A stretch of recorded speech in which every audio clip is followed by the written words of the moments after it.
जी अस्सलाम वालेकुम जी। Welcome to Kazi speaks. मैं उम्मीद करता हूँ आप सब लोग बिल्कुल खैरियत से होंगे और आप लोगों का जो है ट्रेडिंग के अंदर दिन भी अच्छे गुजर रहे होंगे और यकीनन आप लोगों की ईद भी अच्छी गुजरी होगी। तो चलें जी, ज़रा स्टार्ट करते हैं। और फरमाइशी प्रोग्राम है भाई, जो आप लोगों के शेयर्स थे 8-10 अच्छे अच्छे वो मैंने उठा लिए हैं, उन्हें देखेंगे हम।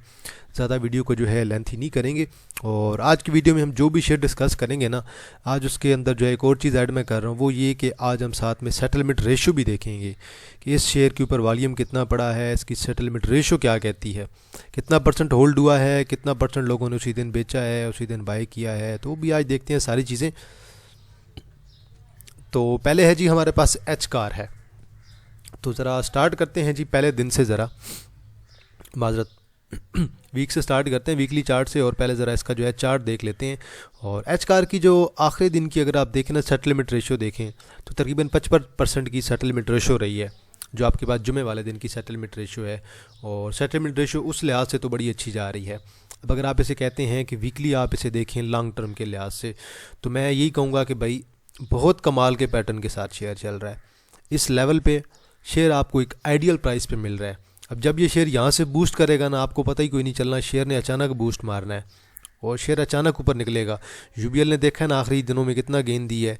तो इंशाल्लाह 330-350 इस शेयर ने आराम से करना है। उसके बाद देन 370 और देन उसके बाद ये शेयर आपका 400 की तरफ भी जाएगा।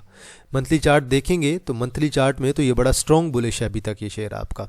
वॉल्यूम बहुत अच्छा है और मुझे तो हर चीज़ परफेक्ट लग रही है। और एक और चीज़ जो मुझे इसके अंदर अच्छी दिखाई दी है ना, वो मैं चीज़ जो है ऑब्ज़र्व कर रहा था, तो मुझे एक ये चीज़ इसके अंदर नज़र आई है। वो ये है कि यहाँ जब देखें ना, यहाँ पे शेयर के अंदर ना एक बड़ा वॉल्यूम आया था। और ये अगर यहाँ पे देखें और इसी तरह अगर आप इसे शेयर को यहाँ पे आके देखें, तो यहाँ पे भी आपको ना एक वॉल्यूम नज़र आ रहा है। थोड़ा मतलब कह लें कि एक्स्ट्रा ऑर्डिनरी किस्म का वॉल्यूम नज़र आ रहा है। अब ये देखिए, ये दरमियान में सारी जो थी वॉल्यूम कम रहा है, और यहाँ पे जो सडन वॉल्यूम है, तेज़ वॉल्यूम, और यहाँ पे जो तेज़ वॉल्यूम है, ये वॉल्यूम इस शेयर को मेरे ख्याल में एक बूस्ट दे सकते हैं ऊपर की तरफ। रिजल्ट्स कंपनी के बहुत अच्छे हैं, टेक्निकली बहुत अच्छा है, कोई बात नहीं। शॉर्ट टर्म के लिए ये पैनिक होता रहेगा शेयर। अगर शॉर्ट टर्म के लिए आपको लगता है कि यार नीचे गिर रहा है, नीचे गिर रहा है, तो उसमें टेंशन की कोई बात नहीं है। और करंटली अपनी ट्रेंड लाइन पे है 290 की। इस ट्रेंड लाइन से ऊपर ऊपर रहेगा तो बहुत अच्छा है। 290 से मुराद ये है कि ऊपर 3-4 रुपये नीचे ऊपर हो सकता है, 286 पे आ सकता है, देन दोबारा ऊपर की तरफ निकल सकता है। लेकिन स्टिल लॉन्ग टर्म के लिए बहुत अच्छी अपॉर्चुनिटी है। लेकिन ये है कि सब्र मांगेगा ये, और सब्र जो रखेगा तो मेरे ख्याल में उससे ये शेयर बहुत फ्यूचर में अच्छा गेन देने वाला है। टेक्निकली भी, फंडामेंटल्स की बेस पे भी। अब इंशाल्लाह इनकी कोई एक आधीवीज़ की न्यूज़ अगर आ जाए ना, तो फिर एच कार जो है आपके हाथ नहीं आना। लॉन्ग टर्म के लिए बहुत अच्छी चीज़ है, सब्र के साथ आपको रखना पड़ेगा। मीज़ान बैंक जिन्होंने सब्र के साथ रखा उन्हें गेन दे गया है, यूबीएल जिन्होंने रखा वो गेन दे गया है, इसी तरह गैल हो गया, एच कार हो गया, वो सारे शेयर्स आपको गेन दे चुके हैं। अब एच कार की बारी है, लेकिन थोड़ा टाइम लेगा। अगर 5-6 माह लेता है तो इसमें कोई इतनी जल्दी करने की ज़रूरत नहीं है आपको जो है थोड़ा सब्र करना पड़ेगा। ये शेयर आपको लॉन्ग टर्म में बहुत अच्छा गेन देने वाला है। आगे चलते हैं जी, और नेक्स्ट है जी हमारे पास यूबीएल है। यूबीएल बहुत अच्छी कैंडल्स डाल रहा है और डेली की कैंडल बहुत अच्छी क्लोज हुई है, वॉल्यूम बहुत अच्छा था, सेटलमेंट रेशियो बहुत अच्छी है, और रेगुलर बेस पे जो है आपका बहुत अच्छा परफॉर्म कर रहा है। और अभी मुझे यूबीएल की जो है वो सेटलमेंट रेशो मुझे नहीं मिल रही, हालांकि वॉल्यूम भी ठीक था, होनी चाहिए थी। तकरीबन देखें ना 5.5 बिलियन का वॉल्यूम भी है, लेकिन फिर भी मुझे इसकी सेटलमेंट रेशो नहीं मिल रही है, क्योंकि ये जो है आपके टॉप 5-6 के अंदर नहीं आ रहा है। इस वजह से, क्योंकि जो 5-6 होते हैं टॉप के, उसकी जो सेटलमेंट रेशो होती है वो तो एक ही डी वाले जो है वो बना देते हैं, लेकिन इसकी मुझे सेटलमेंट रेशो मिल नहीं रही है। लेकिन उम्मीद है कि सेटलमेंट रेशो इसकी अच्छी होगी। आखिरी दिन तकरीबन 5.8 मिलियन का वॉल्यूम पड़ा है, 482 पे ये शेयर मूव कर रहा है। अब जो मैं आपको एक टिपी बता रहा हूँ इसका, तकरीबन 500 से लेकर 510 के दरमियान ये शेयर आपका जाएगा, और वहाँ पे ये शेयर आपका थोड़ा सा देखेंगे कि रेजिस्ट करता है कि नहीं। अगर 500 से 510 से ऊपर क्लोजिंग दे जाता है, 500 को ब्रेक नहीं करेगा सोमवार वाले दिन, तो इंशाल्लाह फिर उसके बाद 530 की तरफ भी ये शेयर आपका जा सकता है। और अब इस शेयर को जाने दें ज़रा ऊपर, जिनके पास है वो होल्ड करके रखें, जो जल्दी करेगा वो मेरे ख्याल में जो है शेयर के अंदर फंस सकता है। बाकी आगे चलते हैं जी। आगे हमारे पास है treat battery limited. Treat battery एक बड़ी ही लॉन्ग, बड़ी सी अगर कहें ना, रैली लगा के जो है नीचे गिरा है। ये जब आया था, लिस्टेड हुआ था, तब अचानक सडन जो है इन्वेस्टर ने इसके अंदर बूस्ट लगाया, ऐसे ऊपर खींच के ले गए, बहुत ऊपर ज़्यादा ले गए। उसके बाद देन जो है ये आपका फौरी से जो है गिरता चला गया। अभी ये आपका मूव कर रहा है 13.32 पे। तो ये अगर आप यहाँ पे देखें ना, ये पास्ट में ये कहीं 64-65 से कहीं जो है ये शेयर आपका वापस आया है, और अभी आपका मूव कर रहा है 13.32 पे। अभी ये आलमोस्ट अपनी सपोर्ट पे खड़ा है 13.30 की। अब 13 को ब्रेक ना करे तो बेहतर है, अगर 13 को ब्रेक नहीं करेगा तो अच्छी बात है, अदरवाइज़ जो है शेयर के अंदर रिस्क बढ़ा हुआ है। रिस्क इसलिए है कि अब जो है इसके अंदर कोई वर्किंग नहीं हो रही है, कोई इनकी तरफ से पोस्ट वीपीएस नहीं आ रही है। लेकिन ठीक है, मैं अगर इसे बाय करना चाहूँगा ना तो मैं रख लूँगा, मैं कहूँगा चलो यार सबको पता है कि फंडामेंटल्स इसके कोई नहीं है, तो चलेगा तो टेक्निकली चलेगा, वॉल्यूम अच्छा पड़ रहा है, तो किसी ना किसी दिन इन्वेस्टर इसके अंदर पंप लगाएंगे इसे और इसे ऊपर की तरफ खींच के ले जाएंगे। तो अगर पंप एंड डंप वाली बात होती है तो उस लिहाज से तो मेरे ख्याल में आप TVL को रख सकते हैं। 1 आवर पे कुछ नहीं है, डेली पे मैंने आपको बता दिया है, और वीकली पे अच्छा है, वीकली पे ठीक जा रहा है, कैमुलेट अच्छा हो रहा है, इसके अंदर दोबारा रैली आ सकती है। लेकिन ये है कि अब देखें, ये सिर्फ और सिर्फ इन्वेस्टर पे चलता है और टेक्निकली चलता है। इन्वेस्टर का जब मूड होगा इन्वेस्टर इसके अंदर पंप करेंगे, लेकिन रिस्क इसके अंदर करंटली बहुत कम है।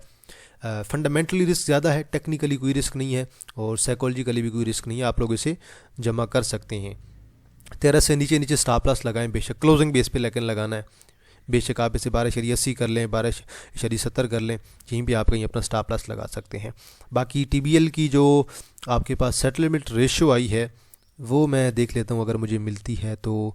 और TBL की भी मुझे जो है वो सेटलमेंट रेशियो आज की नहीं मिल रही है, क्योंकि इस पर वॉल्यूम कम था, बाकी शेयर्स पे जो है वो वॉल्यूम अच्छा खासा ज़्यादा है, तो इस वजह से मुझे TBL की भी आज सेटलमेंट रेशियो नहीं मिल रही है।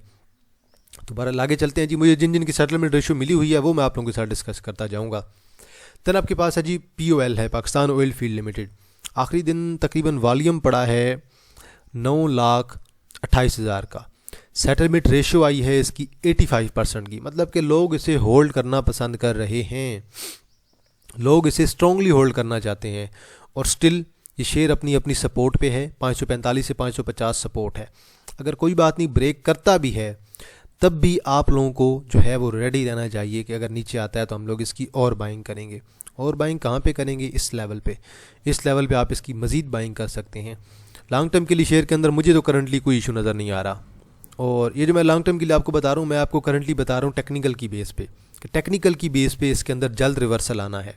अगले 1-2 क्वार्टर में अगर ये शेयर आपका दोबारा 100-150 रुपये ऐड कर जाए तो ऐड कर सकता है।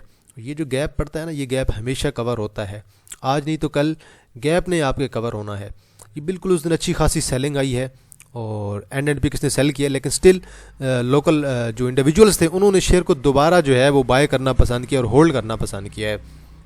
बाकी इसका वीकली चार्ट देखते हैं ज़रा, और वीकली चार्ट पे ज़रा इसे देखते हैं। अब ये शेयर आपको सब्र करवाएगा, सब्र वालों के लिए अच्छी चीज़ है। और ये अभी दोबारा रीटेस्ट करने आ गया है अपनी सपोर्ट पे, भले एक कैंडल ही डाली है रीटेस्ट के लिए भी, तो बल ये तो वैसे इसका टर्न पैटर्न बन रहा था, एक यहाँ पे इसका पैटर्न बन रहा था, ये वाला ऑलमोस्ट ये पैटर्न इसका लॉन्ग टर्म के लिए ब्रेक हुआ था इसका, यहीं पे यहाँ पे इसका पैटर्न ब्रेक हुआ। उसके बाद देन अब ये अपनी सपोर्ट बनाने की कोशिश कर रहा है। अब जब तक ये सपोर्ट नहीं बनाएगा, रिवर्सल नहीं आएगा, आप लोग थोड़ी थोड़ी बाइंग इसकी कर सकते हैं। अभी वैसे अच्छी सपोर्ट पे खड़ा हुआ है। अगर यहाँ पे आप लाइन ड्रा करें तो यहीं पे इसका जो है ट्रिपल बॉटम भी बन रहा है, डबल टॉप यहाँ पे बना है, अभी ऑलमोस्ट ट्रिपल बॉटम बना चुका है, तो यहीं से इंशाल्लाह रिवर्सल आ सकता है आपका।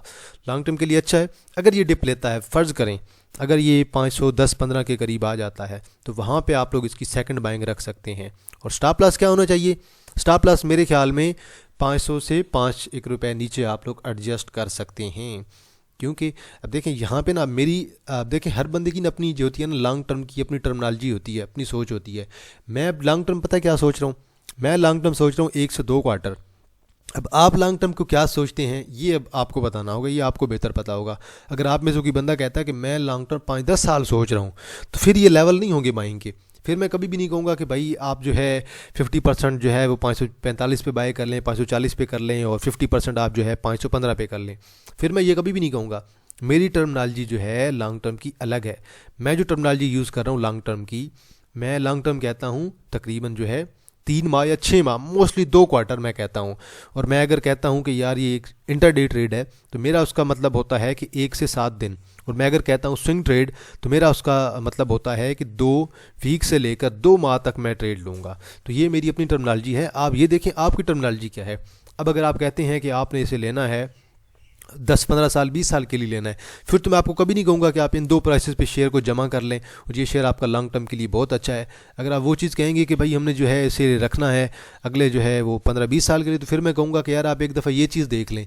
ये चीज़ आपको जो है ज़्यादा आइडिया देगी कि यार मैं आपको क्या कहना चाह रहा हूँ, ये चीज़ आपको ज़्यादा बेहतर गाइड करेगी।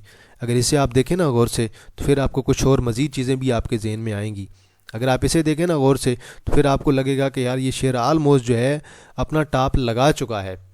आलमोस्ट अगर यहाँ से देखें, bottom top bottom top bottom top, अब अगर ये दोबारा बॉटम पे आएगा तो लोग आपको कहेंगे कि यार ये 400 के करीब है, आप लोग तब इसे बाय करें। तो मैं भी ऐसे ही कहूँगा कि अगर आपने कहना है कि सर जी हमने रखना है ऐसे 15-20 साल के लिए, तो फिर मैं ये कहूँगा कि अब आपका जो टारगेट है वो आप इस टाइम फ्रेम पे रखें। 15-20 साल के लिए अगर रख रहे हैं, ये यहाँ से मैं आपको इस तरीके का पैटर्न बना के दूंगा।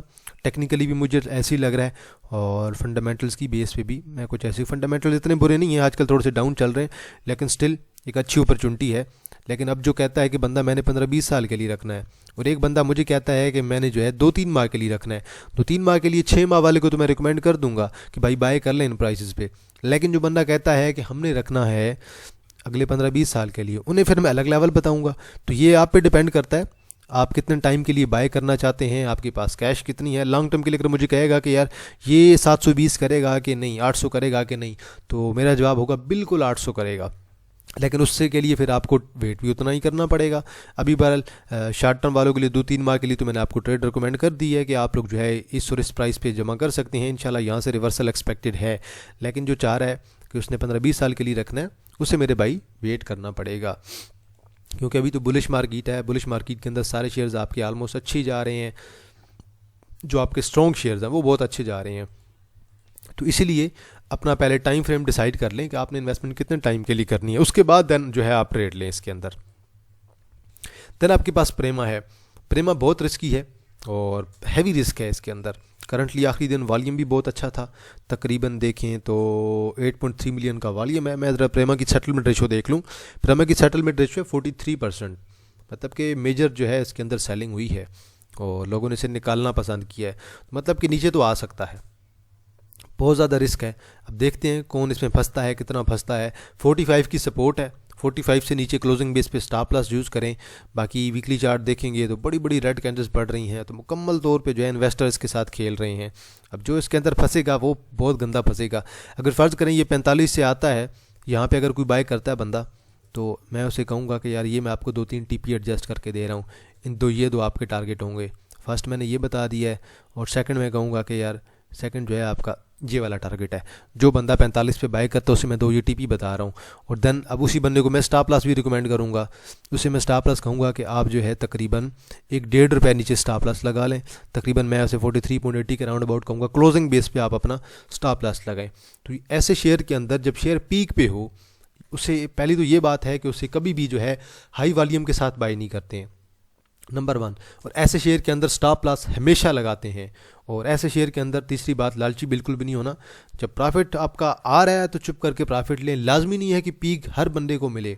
अगर हर बंदा कहने लग जाए ना कि सर जी मुझे ही पीक चाहिए, मैंने ही शेयर को बिल्कुल टॉप पे जाके बेचना है, तो मेरे भाई इसी चक्कर में जो है मोस्टली लोग जो है वो अच्छा खासा प्रॉफिट जो आ रहा होता है वो उनका बाद में लास्ट में चला जाता है। तो प्रॉफिट टेकिंग जो है एक आर्ट होती है। प्रॉफिट टेकिंग किया करें, कोई मसले थोड़ा कम हो जाएगा, लेकिन प्रॉफिट तो आ रहा है ना। मकसद क्या होता है? प्रॉफिट जनरेट करना। लाजमी नहीं है कि आपको हर चीज़ के अंदर जो है वो एक्स्ट्रा ऑर्डनरी प्रॉफिट हो। तो इसलिए थोड़ा सब्र के साथ, एहतियात के साथ, और देन जब प्रॉफिट टेकिंग करनी होती है प्रॉफिट टेकिंग किया करें। आखिरी दिन आपने जुमे को देखा होगा कैसे प्रॉफिट टेकिंग हुई थी। अब देखें जी, देन हमारे पास आदम जी लाइफ इंश्योरेंस कंपनी लिमिटेड। ये ऑलरेडी मैंने आपको इसका एनालिसिस करके दिया हुआ था पिछले 1 आध माह पहले। जब ये गिरना स्टार्ट हुआ था यहाँ से, तब मैंने आपको ये यहाँ पे था कहीं 24-25 पे था, तब मैंने आपको ये पैटर्न ड्रा करके दिया था कि यहाँ से यहाँ तक एक रैली आनी बाकी है।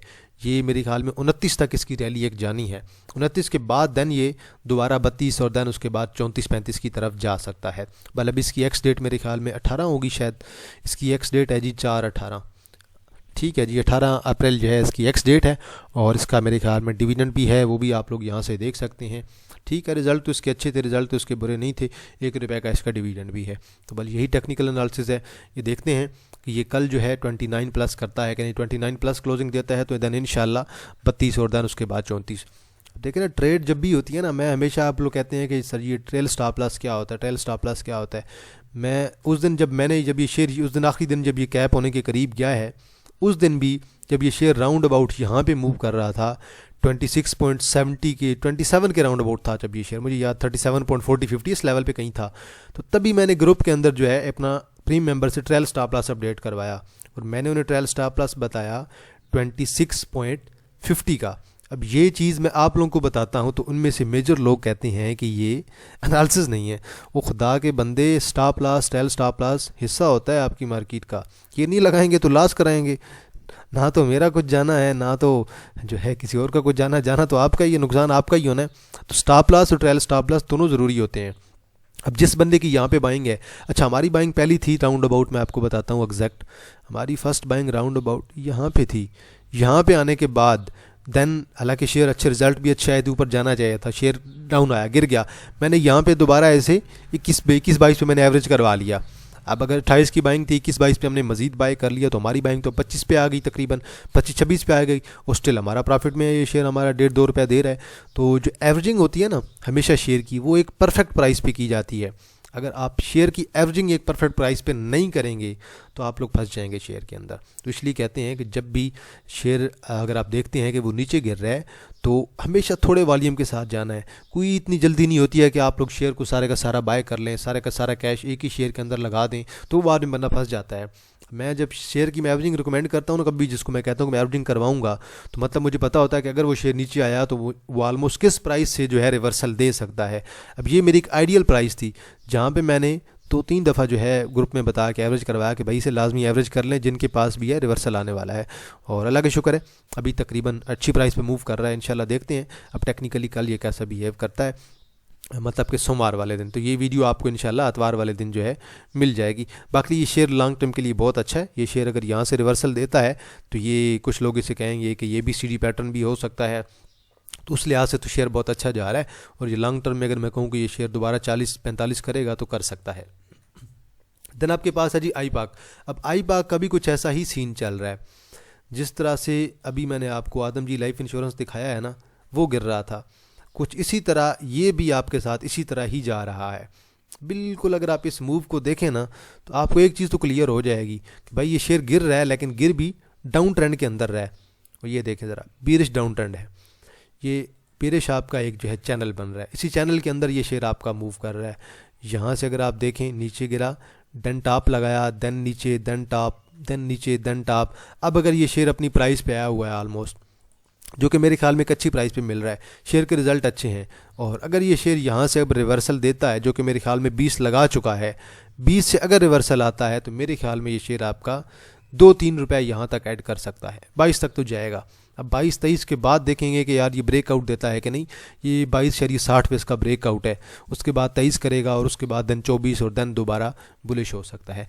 लेकिन अगर रिज़ल्ट की बेस पे देखेंगे इसके, और टेक्निकल्स की बेस पे तो ठीक है, देख लिया हमने, फंडामेंटल्स की बेस पे देखेंगे, पिछले साल की ईपीएस थी 1.79 पिछले साल की, और उसके बाद की अगर ईपीएस देखें तो अभी तक जो है हाफ ईयर में सिर्फ और सिर्फ ईपीएस आई है 0.08, जो कि बहुत माइनर ईपीएस है और बहुत कम है। तो बाली जो ईपीएस आई है वो इनकी कम है मुकम्मल तौर पे, और बहरहाल टेक्निकली आप इसे कंसिडर कर सकते हैं। तो यहाँ से अगर दोबारा गिरेगा तो देन मे बी अगला लो ये अपना कहीं 18.5-19 पे कहीं लगाए। लेकिन अगर ये यहाँ से क्रॉस कर जाता है, यहाँ से क्रॉस कर जाता है तो देन ये शेयर आपका दोबारा 24-25 भी कर सकता है, लेकिन 22 तक तो इसने जाना है इंशाल्लाह। बाकी देन आपके पास है जी कोलगेट पाल्मोलाइव, बहुत अच्छा शेयर है, बहुत स्ट्रॉन्ग शेयर है, इन्वेस्टमेंट वालों के लिए अच्छी अपॉर्चुनिटी है। अच्छा, हमारी बाइंग थी राउंड अबाउट कहीं यहाँ पे थी हमारी बाइंग जी, जब ये चला था ना, जब ये गिरना स्टार्ट हुआ था तो मैंने तो तकरीबन यहाँ से बाय करना स्टार्ट करवाया था, यहाँ से यहाँ तक हमारी बाइंग होती रही थी। उसके बाद देन स्ट्रॉन्ग रिवर्सल आया शेयर का, और बड़ा ही स्ट्रॉन्ग शेयर ने रिवर्सल दिया, शेयर ने तकरीबन 1600 को टच किया। अब 1600 को टच करने के बाद ये शेयर आ गया 1419 पे। अब पहले तो ज़रा इसकी देखें डेली की, आप आरएसआई देखें डाउन है, मैकटी भी डाउन है, 1 आवर की देखें ज़रा, 1 आवर की भी डाउन है और डेली की भी डाउन है, और वीकली पे शेयर आपका एक्यूमुलेशन पे आ गया।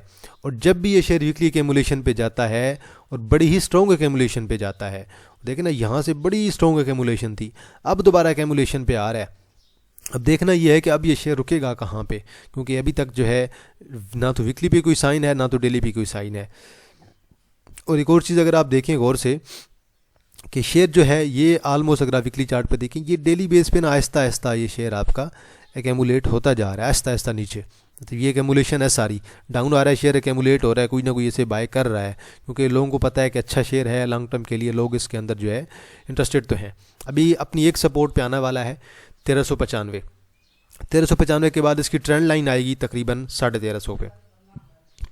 1350 के बाद दोबारा आएगा तकरीबन 1280 के राउंड अबाउट।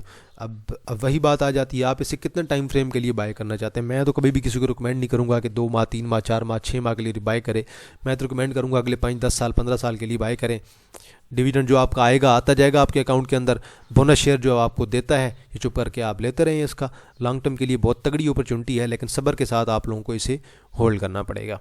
अभी ज़रा इसकी हम देखें, इसकी कुछ हम EMA वगैरह लगा के देखते हैं, मूविंग एवरेजेस हमें क्या कहती हैं। अभी अगर देखें EMA 20 को तो ये ब्रेक कर चुका है वीकली की, और वीकली की जो नेक्स्ट इसकी EMA 50 है वो राउंड अबाउट आपकी 1390 पे है। और देन उसके बाद EMA 100 जो है इसकी राउंड अबाउट वो मेरे ख्याल में 1280 पे है। तो मेरे ख्याल में लॉन्ग टर्म में इसे 1280 पे आना चाहिए। 1280 पे अगर आता है तो वहाँ पे तो बहुत ही स्ट्रॉन्ग अपॉर्चुनिटी होगी, बहुत ही स्ट्रॉन्ग। और अगर हम बात करते हैं इसकी EMA 200 की, तो EMA 200 मेरे ख्याल में इसकी राउंड अबाउट हमें मिलेगी 1150। तो ये इसके 3-4 मेरे ख्याल में बाइंग लेवल्स हो सकती हैं। अब रिवर्सल कहाँ से देगा वो हमें वेट करना पड़ेगा इसका कि शेयर कब रिवर्सल देने वाला है, लेकिन करंटली शेयर अपने इन लेवल्स पे आएगा। इस लेवल पे भी आ सकता है, इस लेवल पे भी आ सकता है। अगर इसे ब्रेक करता है 1280 को, तो देन मेरे ख्याल में ये लेवल भी हमारे पास देखने को मिल सकता है। तो बल ये आपके 3-4 जो है एक आइडियल लेवल हैं शेयर को बाय करने के लिए। बाकी शेयर के अंदर कोई टेक्निकली कोई इशू नहीं है इतना, और फंडामेंटल की बेस पे तो बिल्कुल ही कोई इशू नहीं है। इन्वेस्टमेंट के लिए बहुत तगड़ी चीज़ है। बस ये अब देखें, अब आपको डिसाइड ये करना है कि आपको शेयर को कितने टाइम फ्रेम के लिए रखना है, और अपने पोर्टफोलियो का आपने कितना % हिस्सा इस शेयर के अंदर रखना है। और एक और चीज़, ये शेयर जब भी डाउन जाता है, RSI इसकी जब भी डाउन जाती है तो ये एक सही स्ट्रॉन्ग डाउन जाती है हमेशा से। ये देखिए ना, यहाँ से इसकी RSI डाउन आई और RSI डाउन चलती रही, तो ये अब दोबारा अगर ऐसी ही एक्सपेक्टेड हमें देखने को मिलता है कि एक्सपेक्टेशन तो यही है ना कि इसकी RSI देखें ना, यहाँ पे डाउन आई थी और मुकम्मल डाउन आई थी वीकली की। और अब अगर वीकली की RSI दोबारा डाउन आती है तो मेरे ख्याल में ये शेयर हमें यहाँ से 200 रुपये अगर नीचे मिले तो बड़ी अच्छी अपॉर्चुनिटी होगी। तो बहरहाल आज के लिए इतना ही जी। तो ये कुछ शेयर्स थे जिनके अंदर कुछ अच्छे शेयर्स भी हैं, कुछ एक आध छोटे शेयर्स भी हैं। तो ये जो आप लोगों ने शेयर जो है कमेंट सेक्शन के अंदर मेंशन किए थे उन पे मैंने अपना एनालिसिस कर दिया है। तो एंड पे अनाउंसमेंट करते हैं जी प्रीमियम ग्रुप की, और आज हमारे पास लास्ट डेट है, तो आप बेशक इतवार को ज्वाइन कर लें या फिर सोमवार तक जो है आप लोग ज्वाइन कर लें मैक्सिमम। और ग्रुप के अंदर डेली की 3 से 4 इंटरडे कॉल्स होती हैं, महीने की 12 से 15 स्विंग्स कॉल होती हैं। और नीचे मेरा व्हाट्सअप नंबर मेंशन है 0316626537 0316 62 65 373। और इसकी 1500 फीस है। जिसने ज्वाइन करना है आप लोग व्हाट्सएप पे रब्ता करें। बेशक आप 1 माह का एक्सपीरियंस लें, आपको अच्छा नहीं लगता आप बेशक ज्वाइन ना करें नेक्स्ट मंथ। तो 1 माह बेशक आप एक्सपीरियंस जो है आए लें, और मिनिमम सी फीस है, आप लोग 1 माह का एक्सपीरियंस लें और देन उसके बाद आपकी मर्ज़ी, आप बेशक ज्वाइन करें या ना करें। तो अल्लाह का शुक्र है अभी तकरीबन हमारे पास 300 मेंबर्स हैं, और हम जो है सुकून के साथ काम कर रहे हैं, इंटरडे के अंदर भी, स्विंग्स कॉल के अंदर भी, इन्वेस्टमेंट कॉल्स के अंदर भी। तो जिसने ज्वाइन करना है आप लोग व्हाट्सएप पर रब्ता करें, तो इंशाल्लाह मैं आपको सारी डिटेल्स प्रोवाइड कर दूँगा। तो आज के लिए इतना है जी। बाकी आप लोगों की नज़र में अगर कोई शेयर होगा तो आप लोगों ने कमेंट सेक्शन के अंदर मेंशन ज़रूर करना है, मैं उस पर अपना एनालिसिस ज़रूर कर दूंगा। तो इंशाल्लाह जी आप लोगों के साथ दोबारा मुलाकात होगी एक नई वीडियो के साथ। तब तक आप लोग अपना ख्याल रखिएगा। अल्लाह हाफिज़, फ़ी अमान अल्लाह।